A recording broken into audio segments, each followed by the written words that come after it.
छठवां, बल्कि योग्य व्यक्तियों की सेवाओं की प्राप्ति।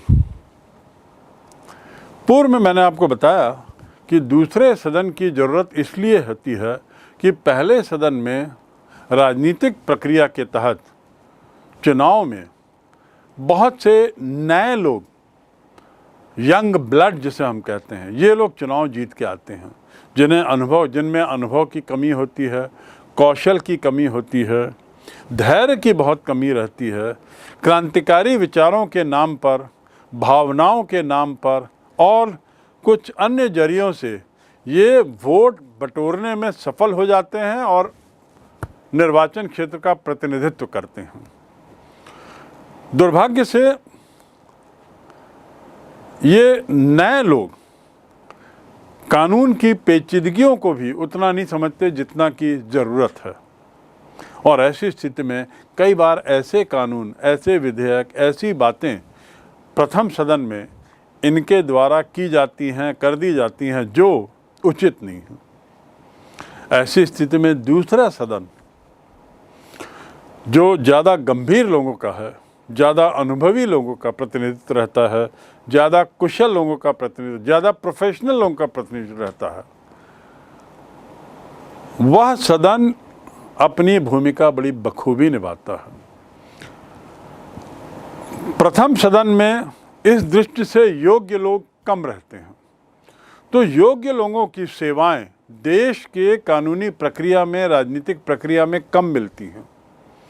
लेकिन यदि द्वितीय सदन हो और वहाँ पर योग्य लोगों का प्रतिनिधित्व हो, जिनका मैंने जिक्र किया है, तो योग्य और अनुभवी व्यक्ति द्वितीय सदन में आते हैं, दलबंदी और चुनाव झंझट में न पड़ना चाहते हैं, और साथ ही वे लोग धन और समय का दुरुपयोग भी सहन नहीं कर पाते। ऐसे लोग सामान्यतः दूसरे सदन में उन्हें मनोनीत कर दिया जाता है, योग्यता और अनुभव के साथ उनको लिया जाता है, और राष्ट्रपति द्वारा जो 12 लोग मनोनीत किए जाते हैं, ये देश में बड़े प्रतिष्ठित लोग रहते हैं।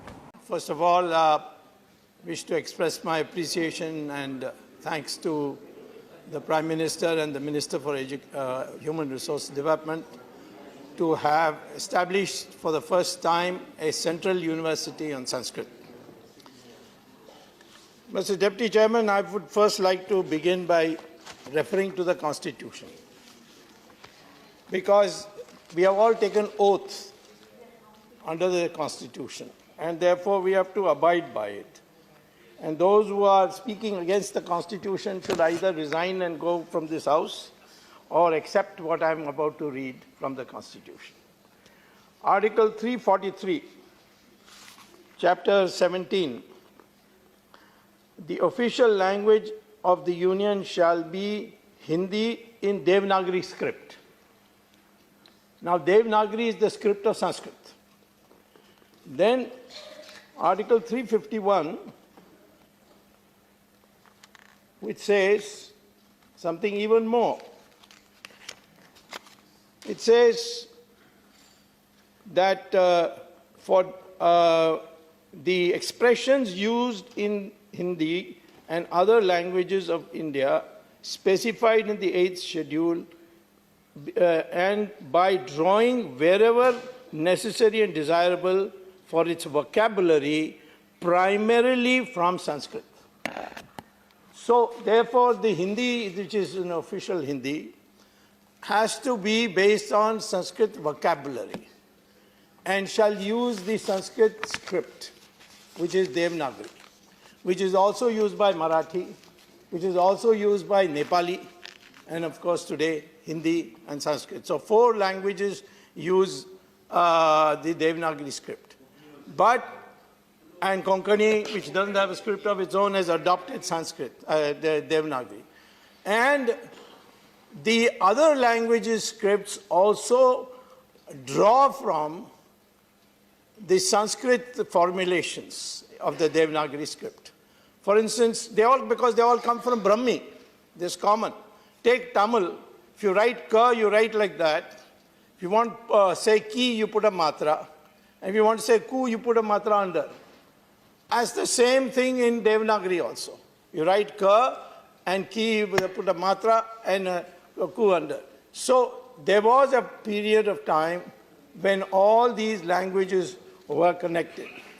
But today, those people who say that Sanskrit is a dead language are themselves intellectually dead. Because I can show you what is happening in the West regarding Sanskrit. I went to, for the sake of availability, I tested my knowledge with Google. And I typed on it, Sanskrit and artificial intelligence.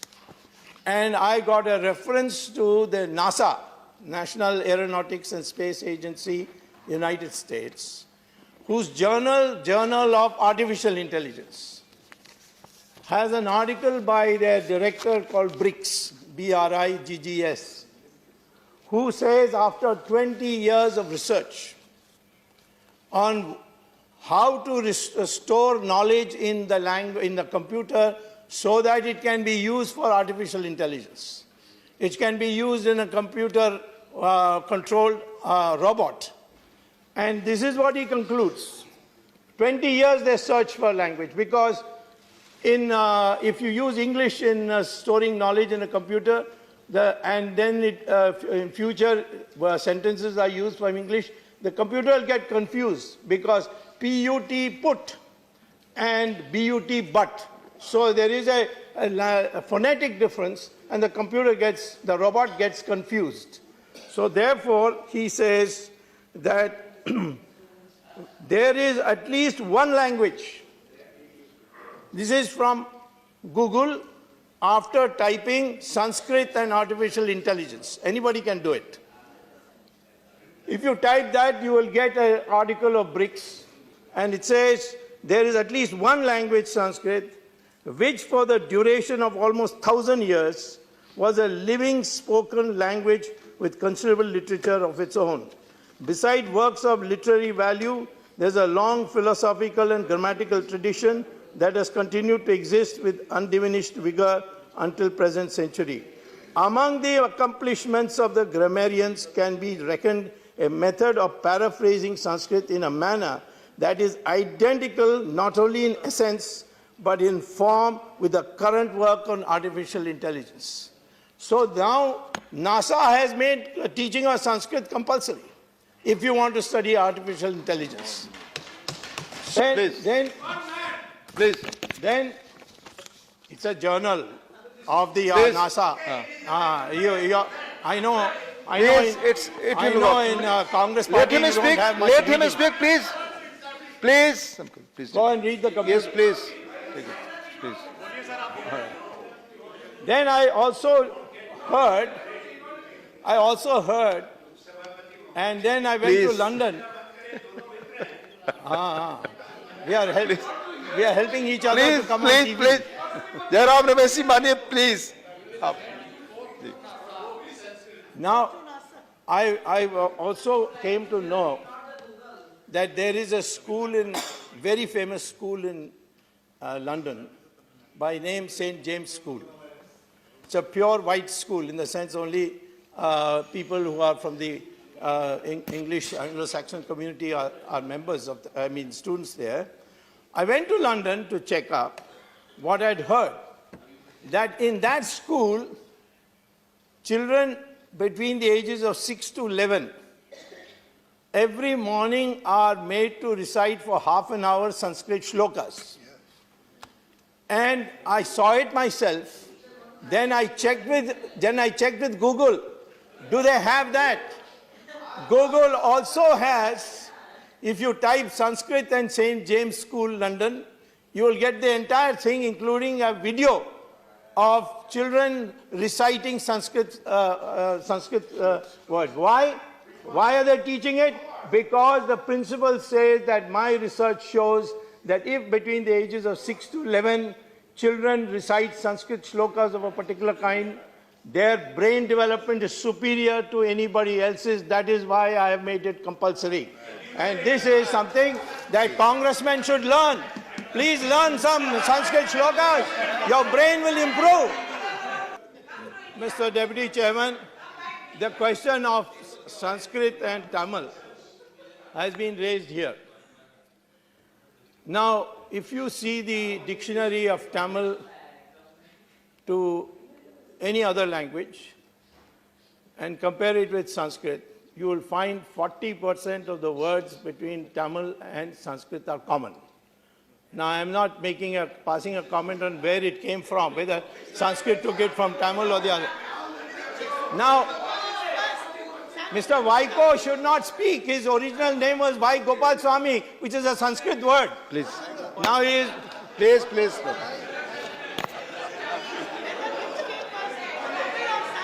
In Tamil, the word for election symbol, in Tamil, the word for election symbol is chinnam. And what is in Sanskrit? Chin. And what is the DMK's symbol called in Tamil? Udayan Suryan. Uday, Surya. They have copied it from Sanskrit. So, therefore, Karunanidhi's name is Sanskrit. Karunanidhi's name is Sanskrit. Ramaswamy Nayaka, his name is from Sanskrit. They can't get names from anywhere else. And Vaiko is, Vai Gopal Swami is now hiding behind Vaiko.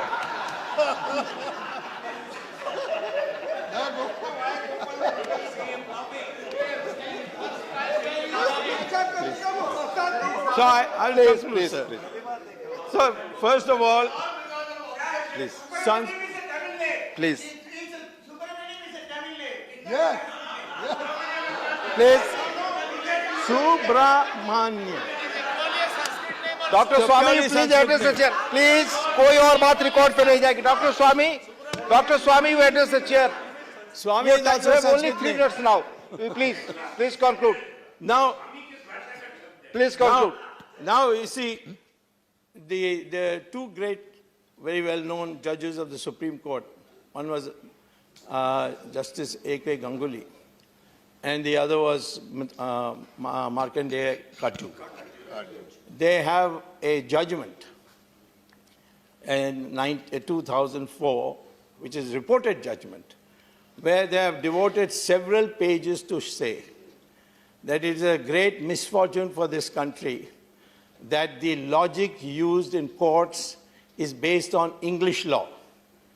And then they quoted from Mimamsa, how you can get different meanings from the same thing because of the knowledge of Sanskrit.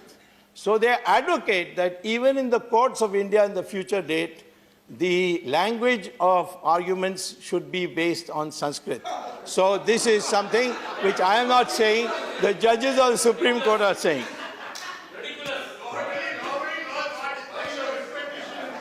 So therefore I would say, now nothing will go on record please you conclude now your time will be over so most of them are illiterates, what can I do? please continue Mr. Rangarajan, nothing will go on record. Please conclude now. Please. So therefore, in conclusion, I request our minister that now that a central university has been created, let him ensure that every Kendriya Vidyalaya has an option to learn Sanskrit, whether it is in Tamil Nadu or it is in Kashmir. And yes, an option only. And there's also a very easy way to learn Sanskrit, and that is from Samskrita Bharati, which can teach you to speak a few sentences of Sanskrit in just 10 days. So these agencies should also be incorporated and seen that the spread of Sanskrit is as quickly as possible, and that in all our languages we use a maximum number of Sanskrit words, because that will unite the country. Devanagari is not Hindi, as many people who are not well read are saying. Devanagari script Please conclude now, is used by Hindi, it is used by Marathi, it is used by Nepali. And I think if all milestones in our country have Thanks, Dr. Devanagari Swami now. script, Please conclude. it'll be very easy for people to travel from north to south. Thank you. Therefore, now onwards, let us develop the Sanskrit language with full vigor, without any hesitation. Thank you. इनका योगदान, द्वितीय सदन का योगदान उस दृष्टि से नहीं भुलाया जा सकता देश की राजनीतिक प्रक्रिया में। तो दूसरे शब्दों में कि द्वितीय सदन का औचित्य इसलिए भी है कि द्वितीय सदन के होने से योग्य व्यक्तियों की, ऐसे योग्य व्यक्तियों की सेवाएं सरकार को मिल जाती हैं, देश को मिल जाती हैं, जो सामान्यतया प्रथम सदन के सदस्यों से नहीं मिल पाती, जिसके अपने कारण हैं। सातवां, विशिष्ट हितों एवं वर्गों का प्रतिनिधित्व। जो प्रथम सदन है, प्रथम सदन किसी दलों का प्रतिनिधित्व करते हैं। दल विचारधाराओं के आधार पर बनते हैं, लेकिन भारत के वर्तमान परिप्रेक्ष्य में हम देखें तो बहुत से ऐसे दल हैं जिनके अपने स्वयं के अपनी विचारधारा नहीं है। तो वहाँ से उन जो लोग चयन होकर आते हैं, ये लोग मात्र केवल दल का प्रतिनिधित्व करते हैं, लेकिन अपर हाउस या राज्यसभा या उच्च सदन जिसे कहते हैं, इसमें प्रत्येक राज्य में विभिन्न वर्गों के लोग रहते हैं और उन वर्गों के, राज्यों के विभिन्न वर्गों के लोगों का प्रतिनिधित्व राज्यसभा में होता है, दलित आधार, दल के आधार पे नहीं। इनके प्रतिनिधित्व के होने से क्या होता है, उस राज्य में उनकी आवाज़ सदन तक पहुंचती है। राज्य की शांति, राज्य के सुख के लिए बहुत ज़रूरी है। शक्तिशाली राजनीतिक दल अपने संबंधों के बल पर, चुनावी वोट बैंक के आधार पर कुछ वर्गों को प्रतिनिधित्व देते हैं, परंतु उच्च और कुलीन वर्ग के लोग प्रतिनिधित्व से वंचित रह जाते हैं। बात स्पष्ट है, उच्च और कुलीन वर्ग के लोग, क्योंकि यहाँ पर वोट बैंक की राजनीति नहीं चलती। राज्यसभा के लिए कुछ और अहर्ताएं आवश्यक हो जाती हैं।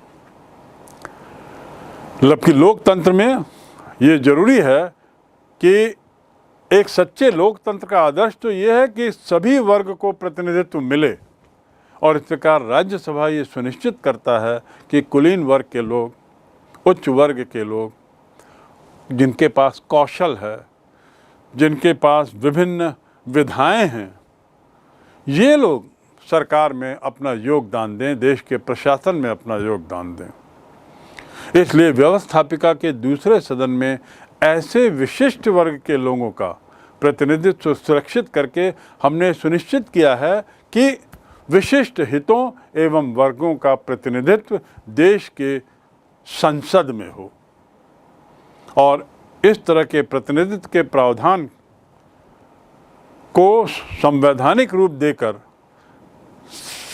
सभी वर्गों के प्रतिनिधित्व को सुनिश्चित किया गया है। आठवां बिंदु जो उच्च सदन की महत्ता को साबित करता है, और वह है जनहित का संरक्षण। जनहित का संरक्षण, इसके क्या मायने हैं? जनहित, जनता के हित की सुरक्षा करता है। वह कैसे? जनता का सदन तो लोअर हाउस है, लोकसभा है, फिर अपर हाउस जनता के हित को कैसे सुरक्षित करता है? जब दो सदन हों तो दोनों एक दूसरे पर नियंत्रण रखते हैं। दोनों सदन चेक एंड बैलेंस के तहत एक दूसरे पर नियंत्रण रखते हैं। दूसरे सदन का अस्तित्व जो है वो प्रथम दल के या प्रथम सदन के उन स्वार्थी, महत्वाकांक्षी, स्वेच्छाकारी या अहंकारी सदस्यों को, जो निर्वाचित तो हो जाते हैं पर जनहित के प्रति उदासीन रहते हैं, जनहित कानून बनाने में, निर्माण में सचेत नहीं रहते, उनको ये प्रेरित करता है। कैसे सदस्य? लोकसभा के सदस्यों के बारे में टिप्पणी है कि बहुत से सदस्य उसमें स्वार्थी रहते हैं क्योंकि वोट की राजनीति के बल पर आते हैं, स्वेच्छाचारी रहते हैं, अहंकारी रहते हैं और निर्वाचित होने के बाद वे जनहित के प्रति उदासीन हो जाते हैं। ऐसी स्थिति में द्वितीय सदन जो है वो जनहित के कानून निर्माण के समय ऐसे लोगों को सचेत करने का, ऐसे लोगों को जगाने का, ऐसे लोगों को जनहित में कार्य करने के लिए प्रेरित करता है और इसलिए दोनों सदन जरूरी हैं। कोई तो हैं जो लोकसभा के कुछ सदस्यों की उच्च श्रृंखलता पर लगाम रखे और द्वितीय सदन इस काम को बखूबी करता है क्योंकि वह काफ़ी कुछ दलीय राजनीति से ऊपर उठ के वो कार्य करता है, वो वोट बैंक से ऊपर उठ के कार्य करता है और इसलिए सतत रूप से उसका काम एक तरीके से हो जाता है वॉच डॉग का, लोकसभा पर वॉच डॉग का कार्य करना, यद्यपि दोनों एक दूसरे को नियंत्रित करते हैं। अब 9वां बिंदु जो द्वितीय सदन को महत्वपूर्ण बनाता है वह है प्रथम सदन का सहयोगी भी होना। वॉच डॉग तो है, नियंत्रित तो करता है, सब कुछ करता है, लेकिन सबसे बड़ी बात सहयोग करता है। किसी भी द्वितीय सदन की उपस्थिति उसकी अनुपस्थिति से ज़्यादा अच्छी है। जिन देशों में द्वितीय सदन अनुपस्थित है वहाँ कुछ नए ढंग की अलग समस्याएं बारंबार उठती हैं। तो इसी को लेकर एक प्रसिद्ध विचारक हेनरी मैन, उन्होंने कहा है कि किसी भी द्वितीय सदन की उपस्थिति उसकी अनुपस्थिति से ज़्यादा अच्छी है, बेशक ज़्यादा अच्छी है। द्वितीय सदन प्रथम सदन का विरोधी नहीं बल्कि सुरक्षा के लिए एक अतिरिक्त विचारक संस्था है। तो जो बहुत महत्वपूर्ण शब्द है वह है अतिरिक्त विचारक संस्था, और अतिरिक्त विचारक संस्था के रूप में कार्य करते हुए वह प्रथम सदन को संबल देती है, शक्ति देती है, सुनिश्चित करती है कि प्रथम सदन अपना कार्य बखूबी निभा रहा हो, जनता की अपेक्षाओं के अनुसार कार्य कर रहा हो, जनहित में कार्य कर रहा हो। तो इसलिए द्वितीय सदन तो सहयोगी है, वह प्रतिद्वंद्वी नहीं है। तो द्वितीय सदन का होना बहुत महत्वपूर्ण है। और अंतिम बिंदु इस तर्क में इसके पक्ष में वह है कि जनमत को जानने का ये एक अच्छा साधन है। द्वितीय सदन जो है जनमत को जानने का अच्छा साधन। कैसे? यदि कोई विधेयक पहले सदन में पारित हो गया और फिर दूसरे सदन में जाता है तो वहाँ के लोगों को अपना मत प्रकट करने का मौका मिलता है, क्योंकि दूसरे सदन में जब इस विधेयक पर विचार होता है, जब दूसरे सदन में जब ये विधेयक जब तक पहुंचता है तब तक उस सदन के सदस्यों को कुछ अतिरिक्त समय मिल जाता है इस पर विचार करने का, और उस अतिरिक्त समय का उपयोग वो जनता की आकांक्षाओं को बेहतर समझने में कर लेते हैं। तो इसलिए जो अतिरिक्त समय मिलता है विचार करने का वह यह सुनिश्चित करता है कि जनता का मत बेहतर तरीके से प्रकट हो किसी एक बिंदु पर। फाइनर जो एक और विचारक हैं उन्होंने कहा है कि यदि दोनों सदन एक दूसरे से सहमत हैं तो कानूनों की न्यायपूर्णता और विवेकशीलता पर हमारा विश्वास और भी पक्का हो जाएगा। दोनों सदन सहमति दिखाएंगे तो जनता स्वयं सोचेगी कि जो भी हुआ है अच्छा हुआ है, उस पर हमारा विश्वास पक्का हो जाएगा। और यदि दोनों असहमत हैं तो ऐसी स्थिति में पुनर्विचार करने का अवसर मिलेगा। तो दोनों ही स्थिति में द्विसदनात्मक प्रणाली बेहतरीन क्यों ना हो, बेहतरीन क्यों ना मानी जाए, और इस पर किसी तरह का सवाल नहीं उठना चाहिए। इसीलिए भारत में द्विसदनात्मक प्रणाली ली गई है। हमारे संविधान निर्माताओं ने बहुत सोच के द्विसदनात्मक प्रणाली को अपनाया। यद्यपि इसमें खर्च बढ़े, भारत के एक निर्धन देश होने के बावजूद उन्होंने 250 सदनों की एक अतिरिक्त व्यवस्था की, लेकिन खर्च के ऊपर व्यय से ज़्यादा महत्वपूर्ण था दूसरे सदन की महत्ता का मामला, और उसकी महत्ता को समझते हुए इन 10 बिंदुओं पर उसके ज़रूरत को समझते हुए उन्होंने द्विसदनात्मक व्यवस्था केंद्र में अपनाई, संघ में अपनाई। तो 2 सदनों की आवश्यकता क्यों पड़ी? पहला, विविधताओं से परिपूर्ण समाज में द्विसदनात्मक राष्ट्रीय विधायिका की चाहत, ताकि राष्ट्र अपने समाज के सभी लोगों, सभी वर्गों और सभी क्षेत्रों को समुचित प्रतिनिधित्व दे सके। बहुत महत्वपूर्ण बिंदु है, बहुत महत्वपूर्ण कारण है।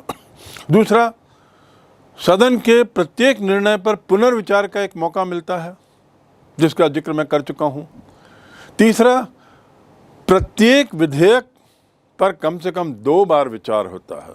पुनर्विचार का मौका तो है ही, यहाँ कम से कम 2 बार विचार करने का मौका मिलता है, जो इस बात को सुनिश्चित करता है कि किसी गलत तरीके का प्रावधान, कानूनी प्रावधान या नीतियां न बनाई जा रही हों। चौथा, संसद कभी कभी जल्दबाजी में यदि कुछ निर्णय लेना चाह रहा है तो उस पर लगाम लगती है, रोक लगती है, क्योंकि दूसरे सदन में भी जाना है और दूसरा सदन स्वयं अपना समय लेगा। तो इस प्रकार जल्दबाजी से बचा जा सकता है, जल्दबाजी की संभावना से बचा जा सकता है, गलत करने की संभावना से बचा जा सकता है। राज्यसभा के संबंध में, जिसका दूसरा नाम है स्थायी सदन, उच्च सदन या द्वितीय सदन, इसमें प्रतिनिधित्व के सामान्यतः 2 सिद्धांत हैं विश्व में।